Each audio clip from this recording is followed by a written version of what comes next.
Greetings again. How are you? Welcome back. Thank you for coming back. If you're a first time viewer here, I hope you enjoy it. Today we're just going to do a little bit of a continuation of what was last week with the view of this park here in Ocala, which is a beautiful park. I've gotten a lot of nice feedback about it. I'm going to show you the second half of the park today with very little rambling from me. Just basically a picturesque park to walk through. They always do a nice job here keeping it. And let's go take a look at the second half.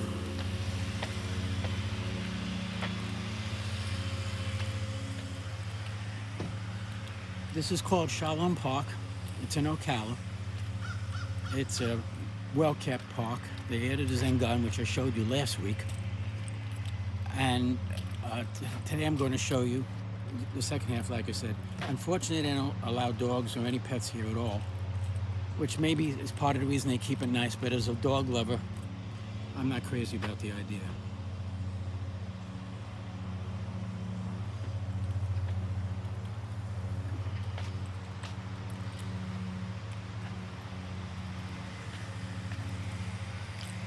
As far as the handshakes, I'm sorry about that. I have tremors and I'm using an iPad today, which is a little heavier than my camera, but I want to give you a different format view.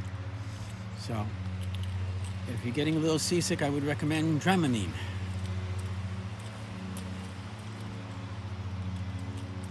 But I'll do the best I can. One of the things I did want to talk about today is how not to be a sheep. How to be a contrarian. How to take no for an answer and keep pushing anyway. I was in sales for a long, long time. I always accepted the first couple of no's as non-serious. But unfortunately, I've had to apply it towards parts of my life, which I never thought I'd apply it to. I was told I couldn't fix anything by my parents. Stan, you're not handy. You know, you're never going to be handy. You're a little klutzy, you know. And I was. I fixed computers now for 30 years. So, you know, if I had taken no for an answer, I would have had to do other things.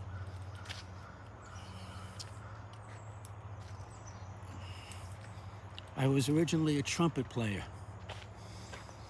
in my younger days, and a good one, but I had every bad habit in the world. So ultimately, my chops went dead, and I couldn't even get a note out. So I taught myself drums. And around 1971, 1972, give or take, when I started my drumming career, a bunch of us that were in college went down to a casting call for musicians. And a couple of the other guys got some work out of it, like immediately. I think it was to do some social work, you know, weddings and all that, which I ended up doing. And maybe some recording dates, which I never really did. And I went and I auditioned for the guy there who was supposedly some big name drummer. I don't remember what his name was at all. And I don't know how big a name he was, because again, he didn't make much of an impression on me. I played for him for maybe 5 minutes. He said, well, you know, maybe go back to trumpet. You know, can you start playing trumpet again? Because I had told him. I said, no, I don't think so. Well, I don't see you making it as a drummer, man. You know, thanks for coming down and, you know, have a nice day, basically. Okay. I played drums for 40 years on the weekends, professionally. Played behind some name acts in shows. We did a lot of weddings, bar mitzvahs, christenings, conventions, whatever in the music business, whatever you could do. But it was mostly weekend work. I got paid for it. I didn't do it for free. I wasn't doing it as a hobby. I became a professional drummer. Now this guy said, well, you will never be it. Well, why would I listen to him? Why would I take no for an answer? When I get into the medical world now, which is one of my favorite worlds of all, what passes for doctors today, wow, I am confused, to say the very least. they treat you like a number. And if there's one thing I'm not fond of being, it's a number. I consider myself an individual.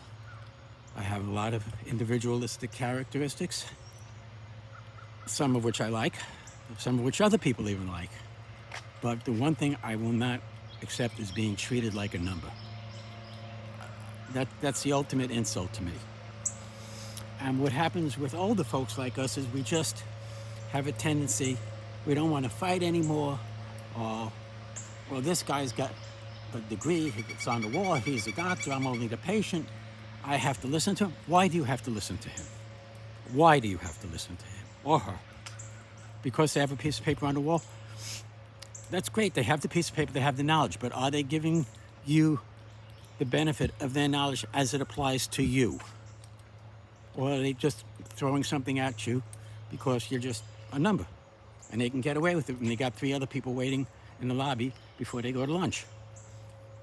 I can't accept that. It may be a shortcoming on my part. I can't accept that.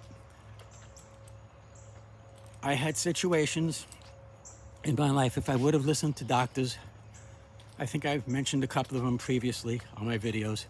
If I would have mentioned them to the doctor, accepted what the doctors told me, I would have harmed myself more than what I was trying to treat brought me there. Case in point, and I'm going to refer back to this one, and again, one thing I don't like doing is repeating myself, but I've told this story before many times. One day,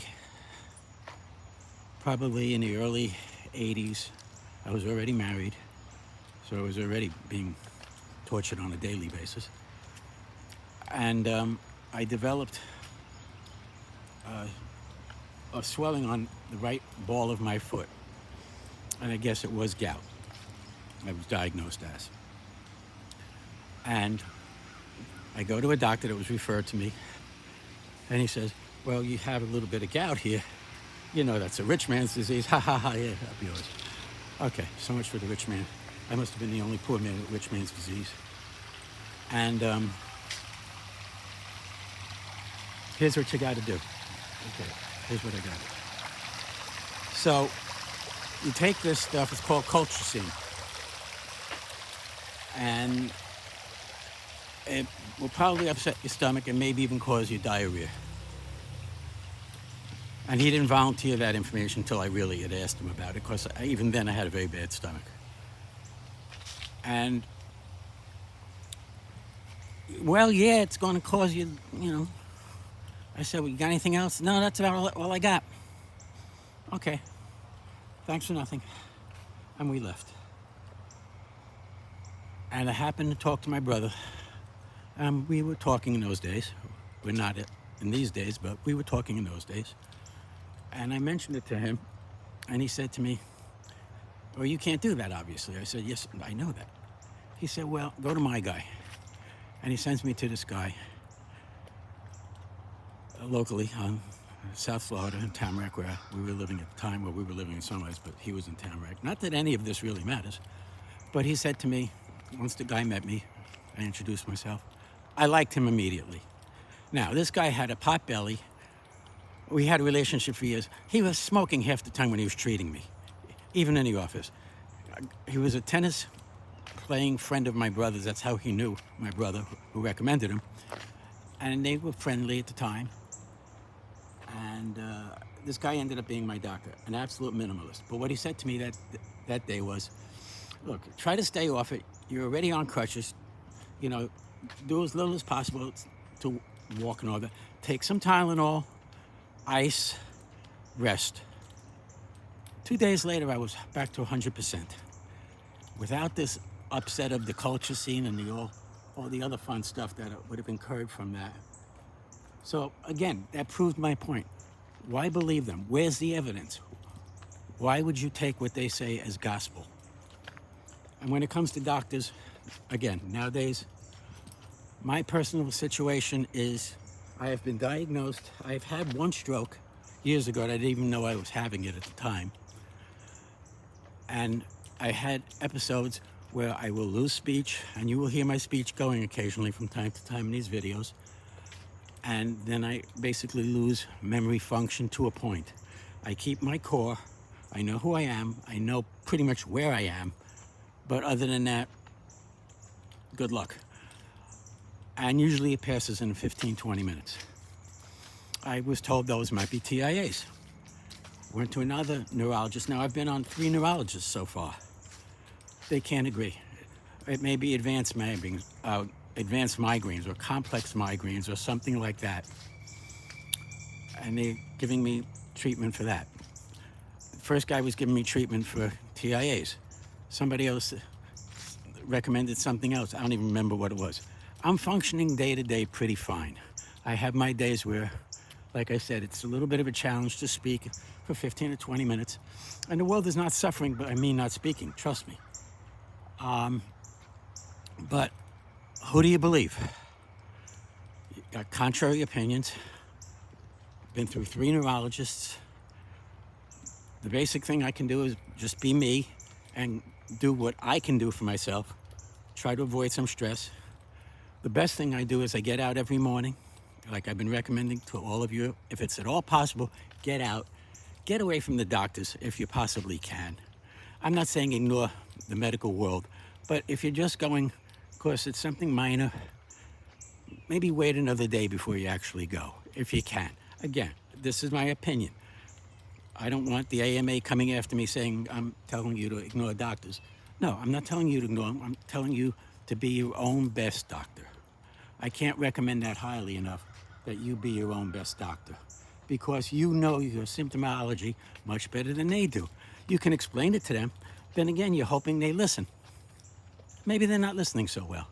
Maybe you know a little bit more than they do. That's all I'm recommending. I'm going to let you enjoy the walk a little more with me, with my mouth shut for a little while. So I hope you enjoy this.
I'm going to interrupt the silence here for a little while. Just tell you 1 or 2 other places where I've ignored the experts, quote unquote, and done better for myself.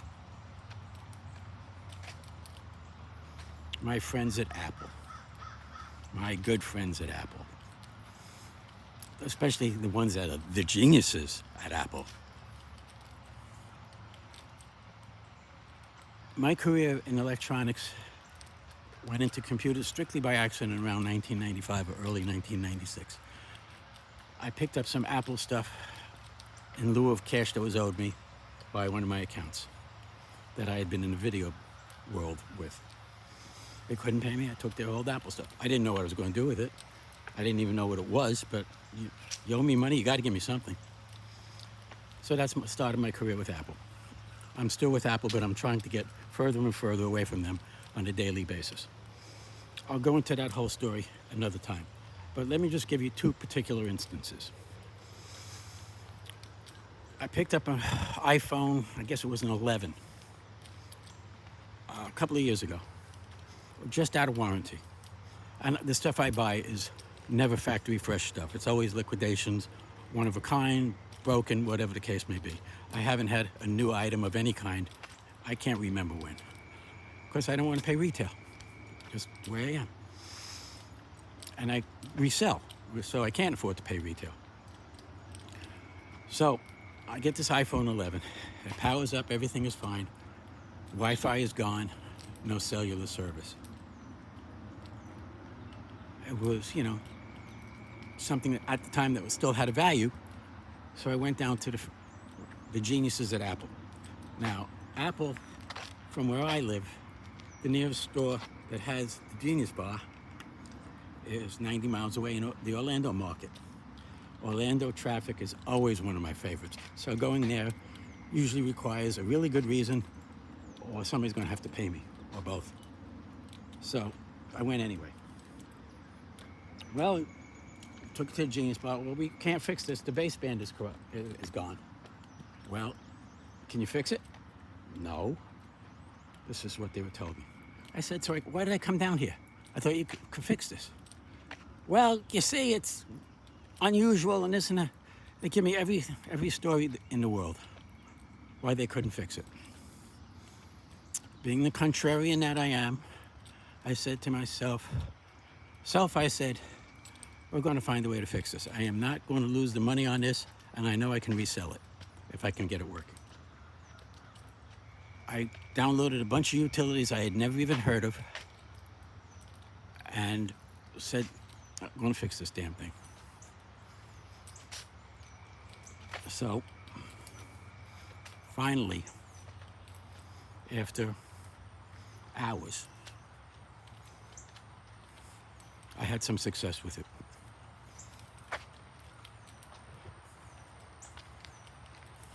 Good morning. Morning. How are you? So I had some success with it, and it was fixed. Way to go, Stan. Of course, there was nobody there to appreciate it other than me, but I appreciated it. Sold the phone, no problem. So I wasted a trip to Orlando.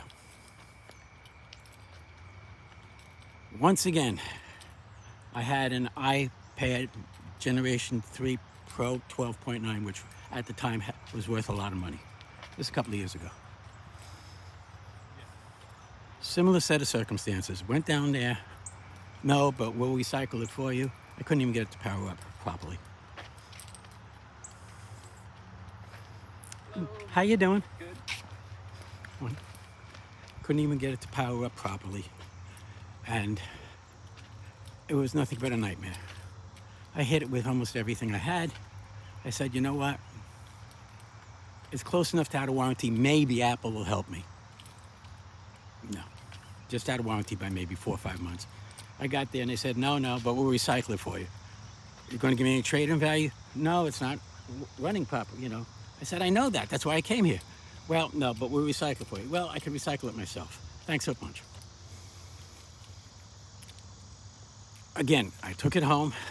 Again, wasted a trip to Orlando, although I made other stops while I was there. And I hit it with everything but the kitchen sink, and finally I got it to work. Took a couple of restores after that to get it to work properly, but I got it to work. I called Apple. I said, let me speak to level 2, which is a senior tech. I said, just do me a favor, run a diagnostic on it remotely so I make sure there's no other errors in it or anything. Yeah, okay, no problem. Comes up clean, absolutely perfect. Guy says to me, you called in on this, didn't you? You went to the Apple store? I said, yeah, it's in your history. What did you do to get it to go? What did I do to get it to go? You're asking me. You're Apple and you're asking me. Really? I said, even if I knew exactly what I did, I wouldn't tell you because you guys wasted my time. And the guy and I got along. He found that to be funny. And we got along good. We had a nice little conversation about Apple in general. He hated them almost as much as I do, and he was working for them. The point I'm making with all of this, in closing, is... Good morning. If you believe something to be true, and you're willing to go to the wall for it, to try to prove it, there's nothing wrong with that. Don't let other people determine your life and your fate. Yes, I'm alone in the world. I understand that. And it's not necessarily by my own doing. But I would rather be in no relationship than somebody who's trying to run my life and not doing a good job of it. I hope this has been something that you've at least enjoyed the scenery portion. I hope you have a good day. Thank you for tuning in. And tell your friends, hit subscribe, give it a thumbs up. You know the commercial, I don't have to tell you. Have a good day, folks. Thank you.